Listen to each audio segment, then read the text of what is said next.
right. Listen up, besties. Ever wondered what would happen if a Disney princess had zero chill, dodged creepy old dudes, and became a royal boss without singing about her feelings? Then buckle your emotional seatbelts, because we're diving into the fairy tale glow-up of the century. Our story starts with this girl who's got the kind of hair color that makes NPCs lose their minds. Like, her hair is so red it could stop traffic in a medieval kingdom. And guess what? She's not just some helpless maiden waiting for a prince. Nah, she's mixing herbs, curing diseases, and out-hustling half the population with a mortar and pestle. Homegirl is basically the Sephora of this magical kingdom. But, as always, creepy men exist. Enter Lord Creepo, a third-rate prince with first-class, I've-never-been-told-no energy. He sees our girl's hair and decides, yup, I'm gonna marry her. Not for love, not for charm. But because he thinks she'd look cute in a castle he probably didn't even pay for. So what does our girl do? Panic? Cry? Nah, she packs up, cuts off a whole lock of her iconic hair like she's in a shampoo commercial rebellion, and just dips. No maps, no GPS, no backup plan. She's got vibes, and a dream. Now enter the real prince. Let's call him Prince Chill. This dude's first introduction is not saving her from danger, but just straight up falling into a forced conversation with her. They talk, they vibe, and he's not weird about her hair, which in this universe apparently makes him husband material. Instant upgrade, and let me just say, the slow burn between these two? Iconic. They're giving I respect you energy, not I own you energy. This man sees her talent, supports her ambitions, and doesn't once try to marry her without consent. Modern royalty, folks. Anyway, she starts studying to become a royal herbalist. Sounds boring? It's not, because this girl is basically brewing potions that fix your drama faster than a group chat fight. Every day, she's passing tests, curing rashes, and dealing with nobles who have the combined IQ of a lettuce leaf. But don't get comfy, there's drama. Rival herbalists, power-hungry nobles, that one guy who smiles too much and probably poisons people on weekends. And through it all, she's just trying to earn her place in the palace with the pure power of plant-based medicine. She's got no noble blood, no magic powers, just a work ethic that makes Elon Musk look lazy. Meanwhile, Prince Chill is fighting his own battles. You'd think being a prince means free time and horse rides. Nope. He's out here dodging assassination attempts, dealing with toxic older brothers, and trying to be a good ruler, while half the court wants to stab each other over who gets the good wine. Now let's talk about the side characters. First, we got Best Boy Guard, who's basically Prince Chill's bodyguard and moral compass. He has one facial expression, but 99 problems, most of which involve keeping our leads alive.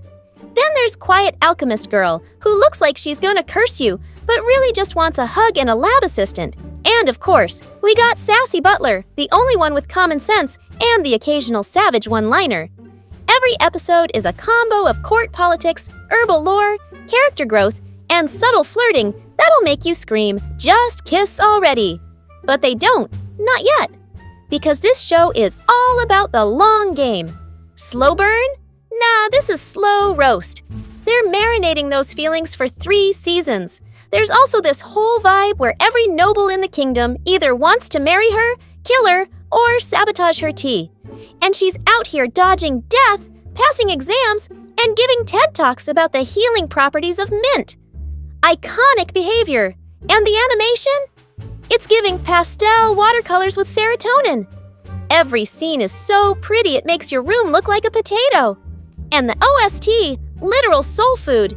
The kind of music that makes you want to journal about your feelings and drink tea with both hands. But let's not forget, this is a roast. So, yes, there are moments where the plot moves slower than a snail on vacation. Sometimes you just want to scream, "Get to the point!" Because we didn't sign up for 3 episodes of plan exams. But that's the charm. It lures you in, softens your soul, and boom, you're emotionally invested. And our prince? He's got that awkward charm. Looks like he's never lost a sword fight or a nap. His character arc is basically, what if a cinnamon roll had anxiety and royal responsibilities? He supports her, protects her, and literally tells nobles to back off when they act up. 10 out of 10 boyfriend energy. There's a scene where she almost gets kicked out of the palace by some dusty nobles who think she's too common to be royal adjacent. But instead of crying in a greenhouse, she doubles down, passes an elite test, mic drops a scientific analysis in front of the council, walks out like, "Try me again, and I'll diagnose your gout." Also, someone please give Prince Chill a vacation. This man is out here sword-fighting shady uncles in the courtyard before breakfast. If stress were a perfume, he'd be its ambassador. And yet, every time our red-haired queen looks even slightly sad, he's like, "Drop everything! What's wrong? Do I need to arrest someone?" Meanwhile, Lord Creepo's still out here plotting like a cartoon villain. Honestly, if I had $1 for every dramatic cape swirl he does, I could buy the entire Herbalist Institute. His whole vibe is, I peaked in evil high school. At one point, our girl gets caught in a conspiracy plot, and instead of panicking, she analyzes Herb's mid-kidnap. "Oh, this is belladonna, deadly noted." "Ma'am, this isn't a science fair. You're in a hostage situation. But that's what makes her legendary. She's not a fighter. She's a thinker. She wins with logic, patience, and enough herbal tea to drown a dragon.